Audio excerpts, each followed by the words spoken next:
하나님의 아들 예수 그리스도는 이 땅에 평화의 왕으로 오셨습니다. 이사야서 9장 6절에 예수 그리스도의 탄생에 대한 예언 중에 그는 평강의 왕이시라 하는 말씀을 우리가 기억합니다. 우리는 세상을 살아가다 보면 불의가 정의를 이기는 것 같은 날들을 겪을 때가 있습니다. 또 거짓이 진실을 덮어서 이기는 것 같은 날들을 보며 속상해 할 때도 적지 않습니다.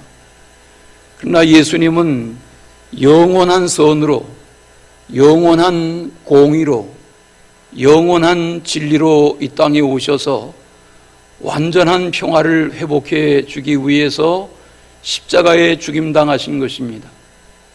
그리고 하나님은 그 아들을 무덤에서 3일 만에 다시 살려내심으로 부활의 첫 열매 되게 하셨습니다.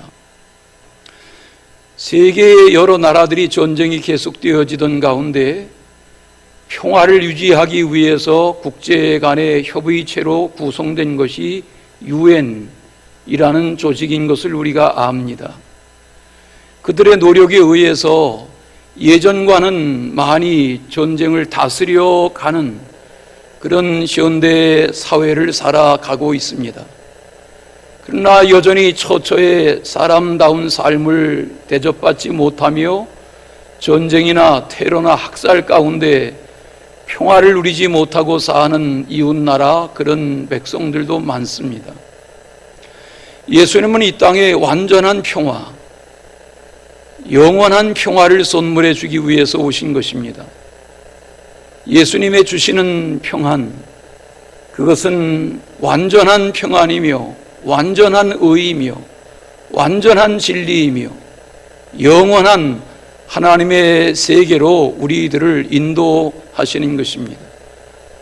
우리나라도 일제의 침략을 받아서 주권을 빼앗겼던 날들이 있습니다.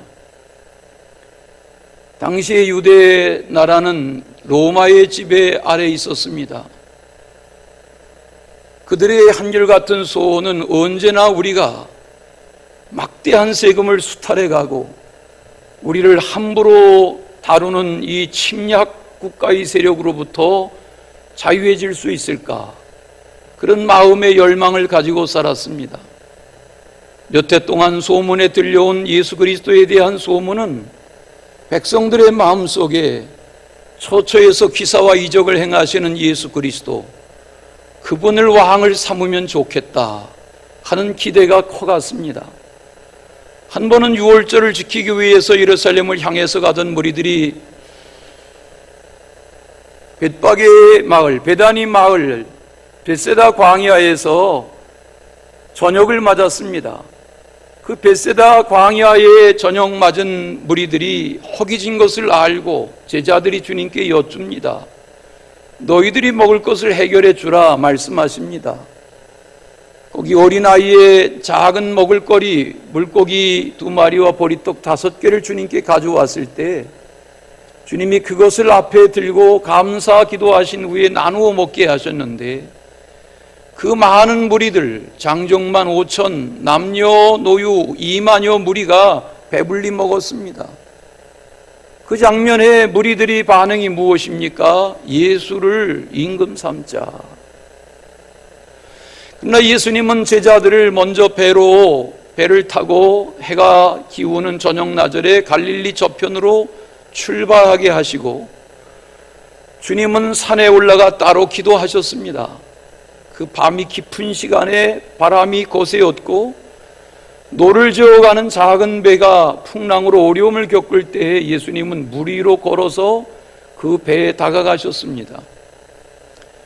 예수님은 낮에도 기적을 행하시고 밤중에도 이적을 행하셨습니다. 예수님은 가는 처처마다 기사와 이적을 행하셨고 백성들의 마음을 사로잡았습니다. 저분을 임금 삼자 하는 무리들의 여론은 한결같았습니다. 그런 날들이 지나면서 예수님이 마지막 유월절을 지키기 위해 예루살렘에 들어가실 때에 지난해와 예전과 다르게 제자들에게 부탁해서 벳박의 마을에 타본 적이 없는 사람이 타본 적도 없고 짐을 실어본 적도 없는 새끼 나귀를 끌어오게 하시고 그 새끼 나귀를 타고 예루살렘에 들어가셨습니다. 제자들과 무리들이 예수님에게 종려나무 가지를 꺾어 흔들고 겉옷을 펴서 땅에 깔면서 호산나 호산나 소리를 지릅니다. 호산나라는 말은 우리를 구원하소서 하는 뜻이라고 했습니다. 맞습니다.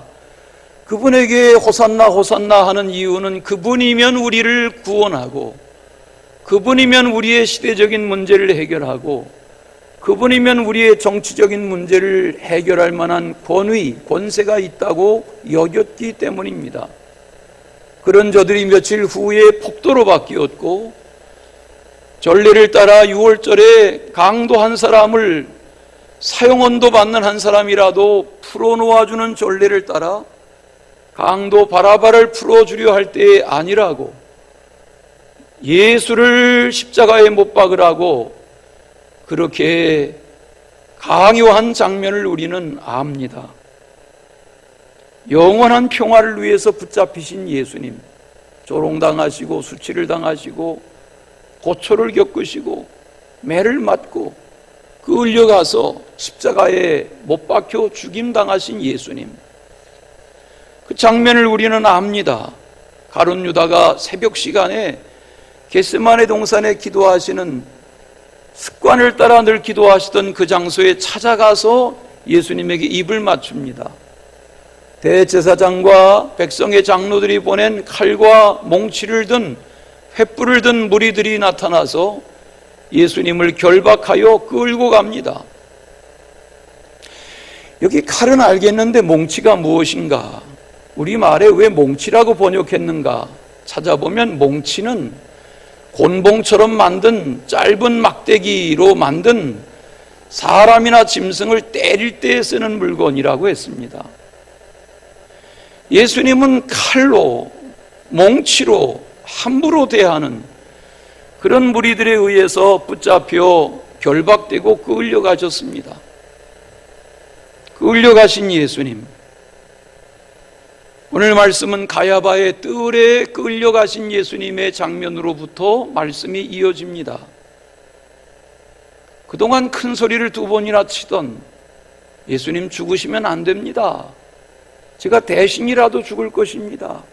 결코 그런 일이 있을 수 없습니다.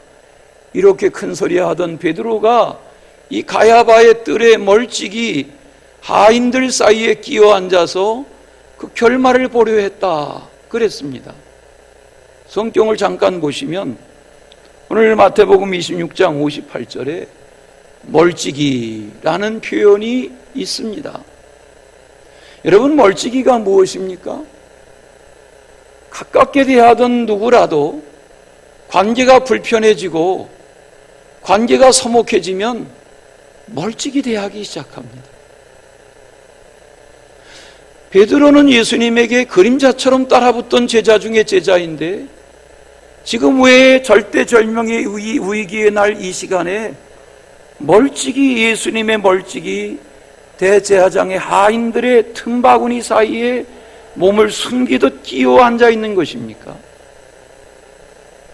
성경을 또 보십시다. 58절 후반부에 보니까 그 결말을 보려고 그랬다 그랬습니다. 어떻게 되어가나 보려고 그랬습니다. 오늘 말씀은 69절까지 이어지는데 내일 분량으로 묵상하시게 될 69절부터 먼저 보면 그 현장에 한 여자아이가 어두운 새벽 시간에 가야바의 뜰 한기퉁이에서 베드로를 알아봅니다. 당신도 저 예수와 함께 갈릴리에서 활동하던 자가 아니냐, 그렇게 알아봅니다. 그때 베드로가 손사래를 치면서 나 예수 모른다고, 그리고 예수를 부인하지요. 그 장면을 쭉 대하다 보면 맹세코 부인하고 예수를 저주까지 한다 그랬습니다. 그런데 예수님이 미리 말씀하셨던 닭이 웁니다. 예수님은 일찍이 내가 나를 3번 부인하기 전에 닭이 울 거다 그 말씀하셨는데 이 시간에 닭이 우는 소리를 듣고 베드로가 깜짝 놀랍니다. 그리고 가야바의 뜰에서 문 밖으로 뛰쳐나갑니다. 통곡을 합니다. 그리고 되돌아오지 못하고 다른 제자들을 만나서 어디론가 도망쳐서 숨어버리고 예수님이 십자가에 죽으시고 장례가 끝나고 사흘이 지나고 부활하시도록 숨어 지냅니다. 끌려가신 예수님이 혼자 남았습니다. 오늘 말씀은 그 장면을 주목하게 합니다. 몇 가지를 성찬 전에 생각하겠습니다. 첫째는 신문을 받으시는 예수님의 모습을 대하게 됩니다. 베드로조차 다 사라져버리고 아무 제자들도 없고 거기 대제사장들과 공회원들과 바리새인 서기관 백성의 장로들이 어두운 새벽에 둘러 모인 가야바의 뜰에서 예수님이 신문을 받기 시작합니다. 거짓 증거를 찾으려고 했습니다. 많은 사람들이 거짓 증거하지만 합당하지 않습니다.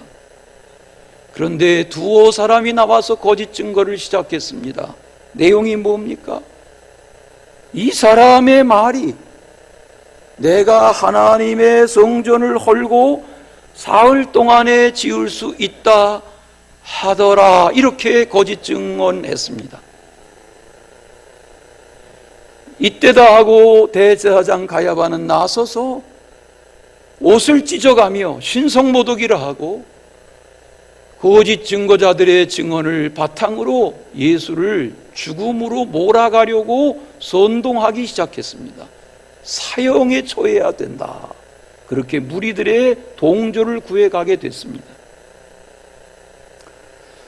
여러분, 오늘 성경 말씀을 펼쳐가지고 계시면 잘 보십시오. 대제사장이 옷을 찢었다.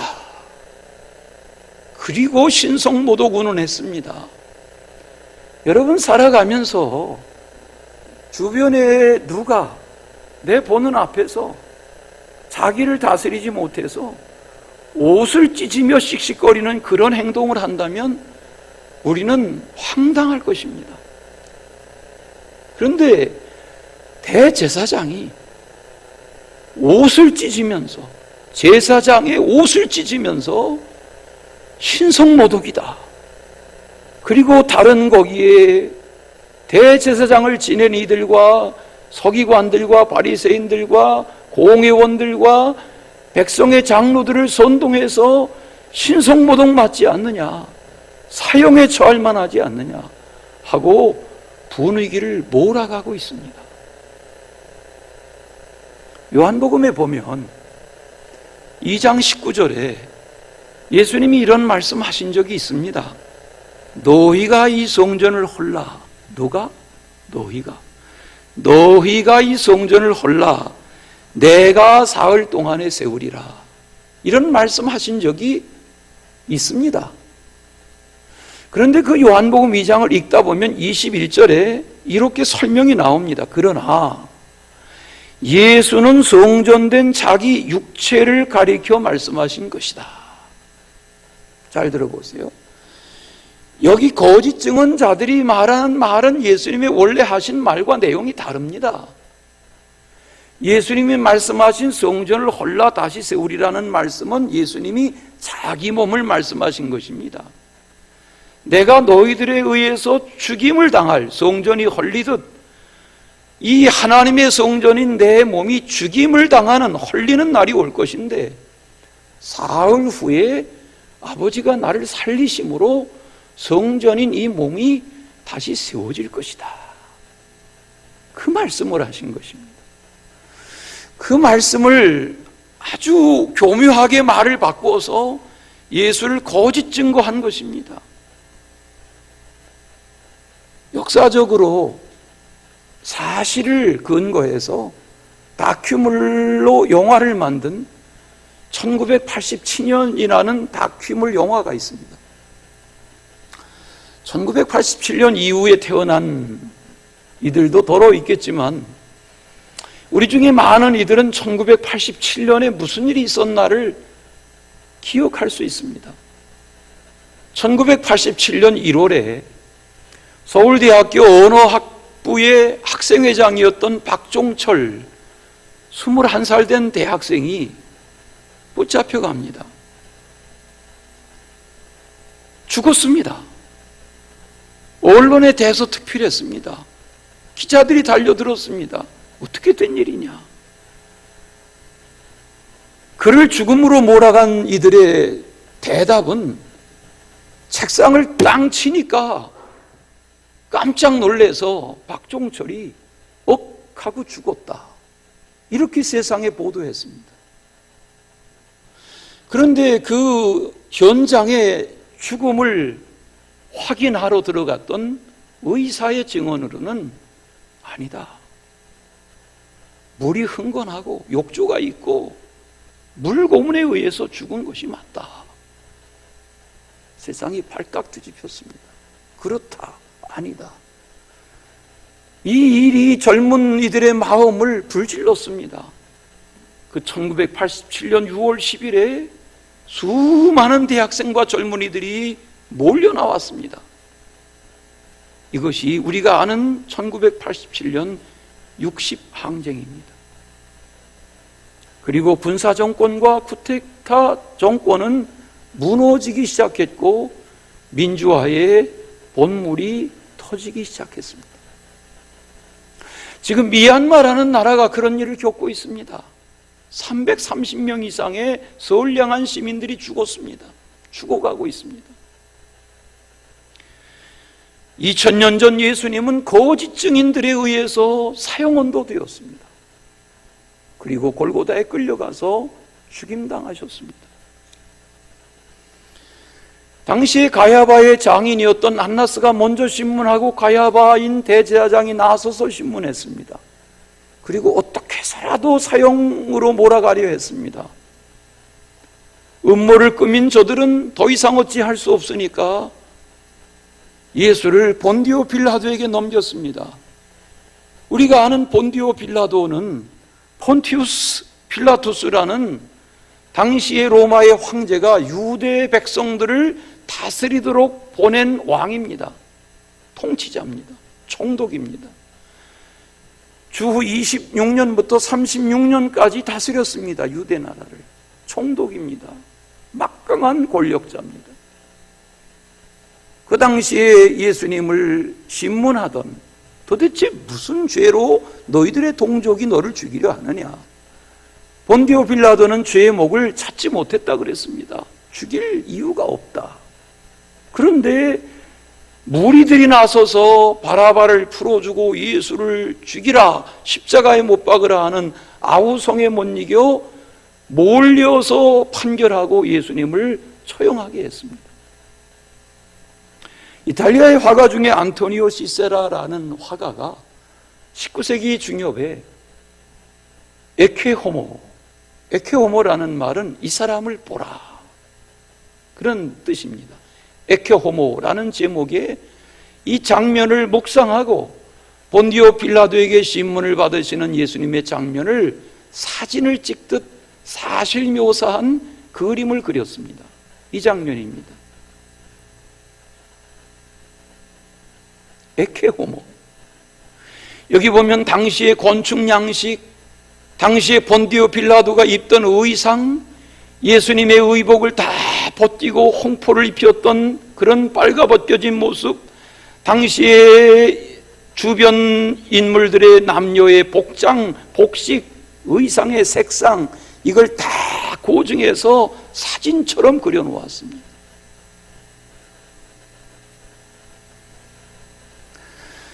로마의 법의 지배 아래 있었지만 로마에도 법이 있었고 유대 사회에도 법이 있었습니다.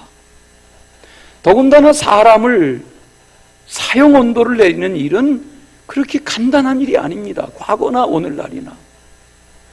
유대 사람들은 미슈나에 제정된 법에 아래서 어떤 형을 결정하게 되어 있습니다. 그 권한은 사내들인 72인 구조로 되어 있는 공회원들에게 위임되어 있습니다. 그런데 예수님은 안나스가 나서고 가야바 대제사장이 나서서 주변의 공회원들을 새벽에 불러 모으고 역대 제사장들을 불러 모으고 서기관 바리새인들을 불러 모으고 그리고 백성의 장로들을 불러 모은 자리에서 새벽에 급하게 예수를 죽음으로 몰아갔고 본디오 빌라도에게 판결하게 해서 대중의 군중의 여론을 몰아서 예수를 십자가에 처형당하게 한 것입니다. 우리는 이 정도 묵상하고 말 때가 많은데 사료를 공부해 보면 당시에 예수를 어떻게 사형으로 몰아갔는가, 이런 시간이 아니면 들을 기회가 없으니까 한번 들어보십시오. 이것은 분명한 불법이고 위법입니다. 그럴 수가 없습니다. 왜? 예수에게 사형에 처할 만한 죄목이 없기 때문입니다. 당시의 재판은 해가 뜬 낮에 해야 합니다. 일과 시간에 해야 합니다. 그런데 다 잠자고 있는 새벽에 공회원들을 불러 모으고 대제사장이 나서고 해서 예수님을 새벽 시간에 해 뜨기 전에 재판했습니다. 잘못된 겁니다.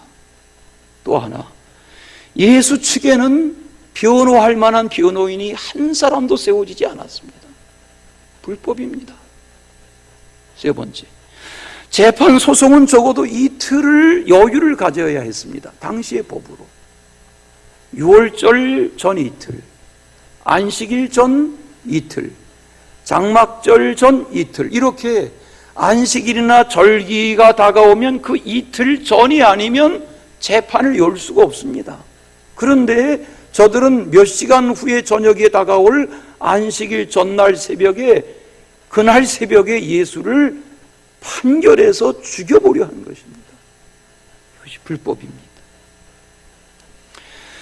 또 공회원, 사내들인 의원의 조직이 당시의 법으로 판결해야 하는 죄의 문제를 당시의 대제사장인 가야바가 나서서 월권에서 옳다 그르다 하며 거짓 증언들을 세워서 몰아갔습니다.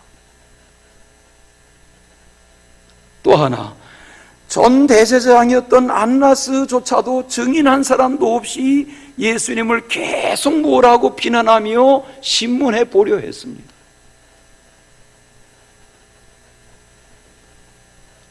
이미 죽여 없애려는 음모를 다 꾸며놓고 거짓 증인들을 세워서 더 이상 어떻게 자기들이 할 수 없으니까 여론에 몰아서 당시에 총독이었던 로마의 권력자 본디오 빌라도에게 사형 언도를 강요하게 한 것입니다.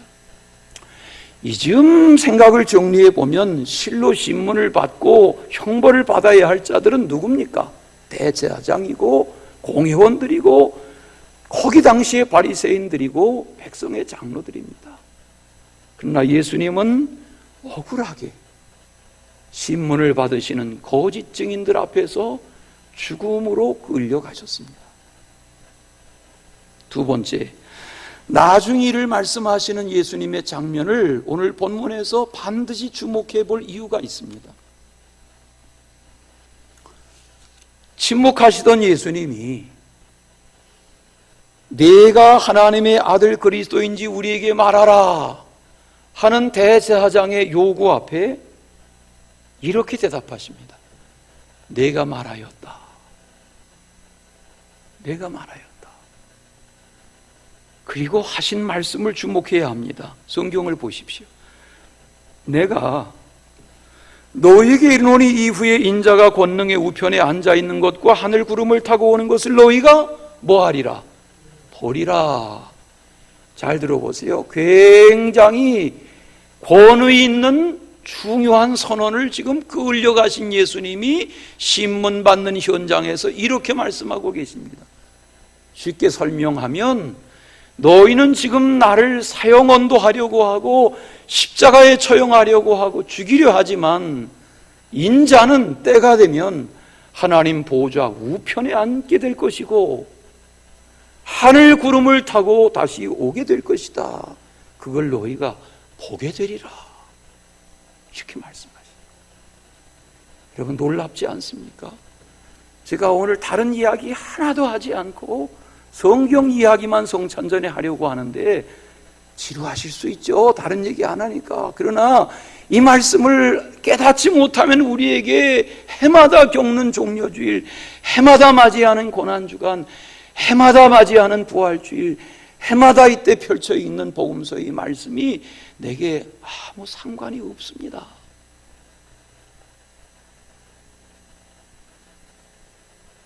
예수님은 너희들은 나를 지금 죽이려 하지만 때가 되면 인자는 아버지의 보좌 우편에 앉게 될 것이고 하늘 구름을 타고 다시 오리라 하는 말씀으로 너희들이 나를 죽여도 나는 아버지 하나님이 부활케 하실 것이고 승천케 하셔서 하나님의 보좌 우편에 앉게 하실 것이고 때가 되면 이 땅을 다스리는 재림주로 보냄을 받게 될 것이다 하는 권세 있는 선포를 하시는 겁니다. 이쯤에서 아멘 하실 수 있어야 되는데요.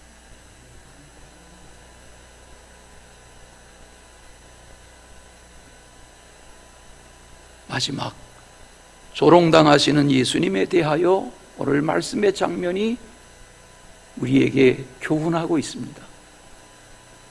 예수님이 이 말씀을 하시자 이 말씀을 들은 너희들은 나를 죽여도 나는 부활할 거야, 하나님이 나를 승천하게 하실 거야, 하나님 보좌 우편에 앉게 하실 거야, 구름 타고 다시 오게 하실 거야, 이 말을 들을 때 대제사장이 옷을 찢습니다. 신성모독이라 합니다.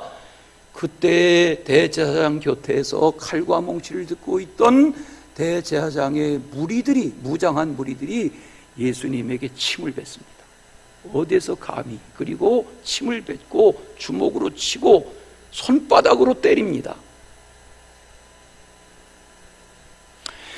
오늘 말씀을 마태, 마가, 누가, 요한, 우리 신학교 다닐 때 교수님들이 이 성경 사라, 그래서 가난한 신학생 때 샀던 성경이 사복음서 성경이라는 겁니다. 지금도 있습니다. 서점에 가시면 사복음서만 담아놓은 성경이 있습니다. 사복음서 성경. 그 사복음서 대조 성경을 줄쳐가면서 공부하던 때가 있습니다. 오늘 이 말씀에는 없는 누가, 의사 누가만 기록한 이 장면이 있습니다. 찾아보시겠어요? 누가복음 22장 63절, 64절인데 왜 찾아보자 하냐면 침을 뱉습니다. 주먹으로 때립니다. 손바닥으로 칩니다. 이 장면은 마태복음에도 있고 누가복음에도 똑같이 나옵니다. 왜 누가복음을 찾아보자 하냐면 누가복음 22장 64절에 보니까 마태가 기록하지 못한 중요한 한 장면이 있습니다. 이겁니다. 희롱하고 때리면서 눈을 가렸습니다. 예수님의 눈을 가리고 이렇게 말합니다. 선지자 노르테라, 너를 친 자가 누구냐? 눈을 가려놓고 주먹으로 치고 손바닥으로 치면서 선지자 노르테라, 너를 친 자가 누구냐? 이렇게 희롱합니다. 여러분, 우리가 세상을 살면서 억울한 일 겪을 때가 있죠. 누가 나에 대해서 험담했다더라, 수근수근한단다, 그렇다더라, 이렇게 갸더라 하는 말을 들으면 좋게 말한 것이 아니라 나를 사실무근한 것을 비난한 그런 말을 듣거나 하면 That's okay, 이런 분이 계십니까? 그 이상한 거죠. 누가 나를 험담하거나 비난하거나 사실무근하게 인격모독하는 말이 전해 들리면 속상하죠.